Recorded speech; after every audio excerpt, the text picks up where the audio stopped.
સમાચારમાં આગળ વાત કરીશું માંગરોળના વાંકલ ગામમાં પણ તસ્કરોનો તરખાટ સામે આવ્યો છે। 4 ખેતરોમાંથી ઇલેક્ટ્રિક મોટરના કેબલની ચોરી કરવામાં આવી હતી।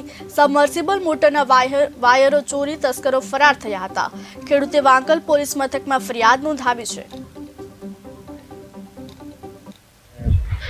50-60 ફૂટ જેટલો વાયર ચોરી થઈ ગયો છે। કટિંગ કરી ગયા છે અને આજુબાજુના ખેતરોમાં તો વધારે ચોરી થઈ છે। એમના આખા વાયરો કાઢી ગયા છે અને ખૂબ જ નુકસાન થયું છે। અત્યારે અમારા શેરડીના પાકમાં પાણી પીવડાવવાનું થાય ત્યારે અત્યારે બહુ જ તકલીફ પડે છે। આવું ઘણી 6 થી 7 વખત થયું છે। આશરે 50-60 ફૂટ જેટલો વાયર ચોરી થઈ ગયો છે। કટિંગ કરી ગયા છે અને આજુબાજુના ખેતરોમાં તો વધારે ચોરી થઈ છે। એમના આખા વાયરો કાઢી ગયા છે અને ખૂબ જ નુકસાન થયું છે। અત્યારે અમારા શેરડીના પાકમાં પાણી પીવડાવવાનું થાય ત્યારે અત્યારે બહુ જ તકલીફ પડે છે। આવું ઘણી 6 થી 7 વખત થયું છે।